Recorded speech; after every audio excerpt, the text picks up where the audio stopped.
हरितालिका तीज से संबंधित अगर आपके कई प्रश्न हैं, जैसे हरितालिका तीज को क्यों किया जाता है, इसे हरितालिका तीज कहने का कारण क्या है, महाशिवरात्रि और हरितालिका तीज में क्या अंतर होता है, हरितालिका तीज को क्या केवल सुहागिन महिलाओं द्वारा किया जाता है, हरितालिका तीज को करने से क्या फ़ायदा होता है और हरितालिका तीज को सर्वप्रथम किसने किया था। अगर ऐसे ही कई प्रश्न आपके मन में घूम रहे हैं तो आज इस वीडियो में इन सभी प्रश्नों का उत्तर मिलने वाला है।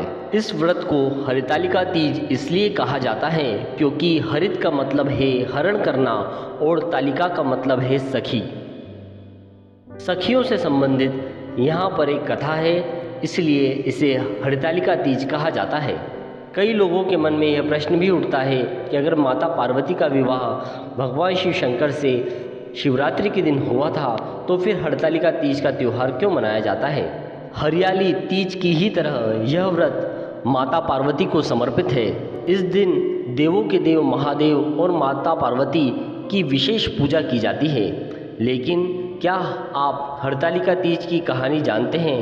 अगर नहीं तो चलते हैं इस कहानी की ओर। हरितालिका तीज का व्रत मुख्य रूप से शिवजी और माता पार्वती की पूजा के लिए सुहागिन महिलाओं द्वारा किया जाता है।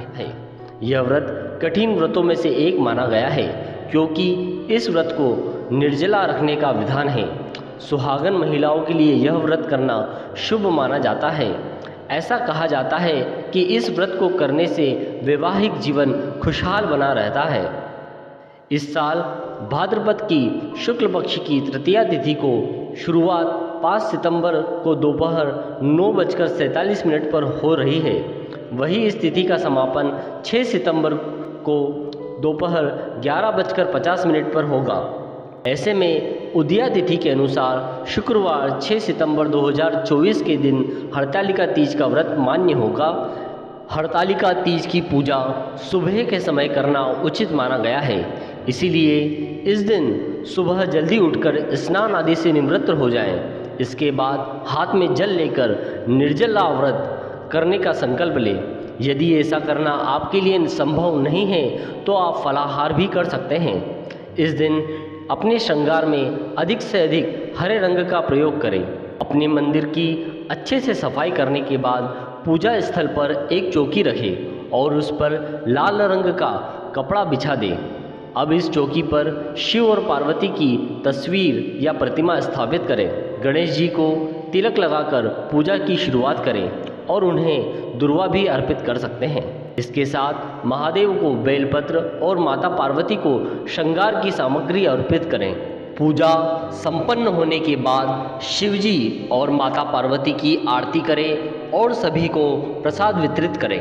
हरितालिका तीज व्रत कथा के मुताबिक देवी पार्वती ने मन ही मन भगवान शिव को अपना पति स्वीकार कर लिया था और उनकी तपस्या में लीन ही रहती थी। यह देखकर पार्वती की सहेलियों ने उन्हें गहरे जंगलों में ले गई।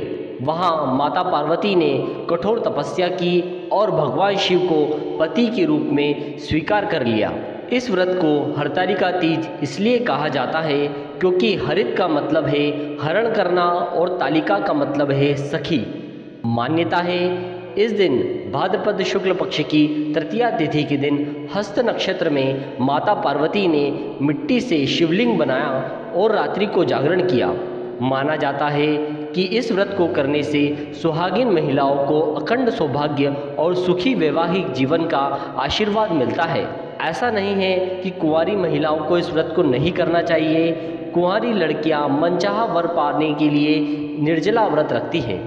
इस व्रत में महिलाएं माँ गौरी और शिवजी की पूजा करती हैं। व्रत कथा सुनने से पूजा का पूरा फल मिलता है। तो चले अब हम इस कथा का पूरा श्रवण करते हैं। शिव पुराण के अनुसार भगवान शिव और माता पार्वती का पुनर्मिलन हुआ था। दोस्तों, एक बार भोलेनाथ ने माता पार्वती को उनके पुनर्जन्म की बात याद दिलाने के लिए तीज की कथा सुनाई थी। भगवान शिव ने कथा सुनाते हुए पार्वती से कहा, आप मुझे पति के रूप में पाना चाहती थी, जिसके लिए आपने हिमालय पर्वत पर कठोर तप किया था। इसे देखकर तुम्हारे पिता बेहद दुखी थे। एक बार भगवान विष्णु के कहने पर देवर्षि नारद तुम्हारे घर गए और उन्होंने तुम्हारे पिता से कहा कि विष्णु भगवान आपकी पुत्री से विवाह करना चाहते हैं, आपकी क्या राय है। यह सुनकर पर्वतराज बेहद खुश हुए और वह अपनी पुत्री का विष्णु के साथ विवाह करने के लिए तैयार हो गए। यह समाचार नारद जी ने विष्णु भगवान को दिया, लेकिन जब यह बात तुम्हें पता चली तो आप बेहद नाराज हो गई। तुम मुझे मन ही मन अपना पति भी मान चुकी थी। यह बात तुमने अपनी सहेली को बताई, तब उन्होंने तुम्हारी मदद करने के लिए तुम्हें एक घने वन में छुपा दिया। वह एक ऐसा वन था जहां तुम्हारे पिता कभी भी नहीं पहुंच सकते थे।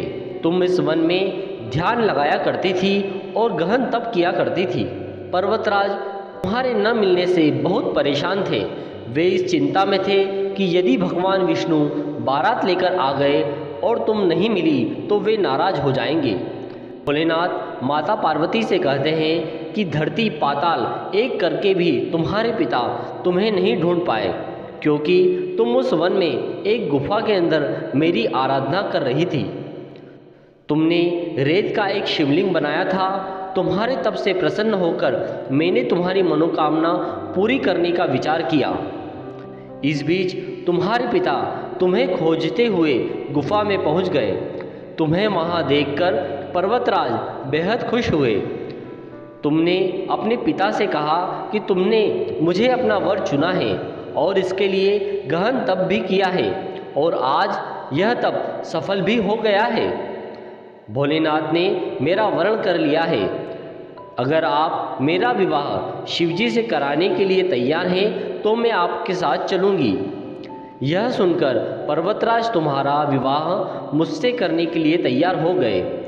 इसके बाद उन्होंने विधि विधान से हमारा विवाह संपन्न कराया।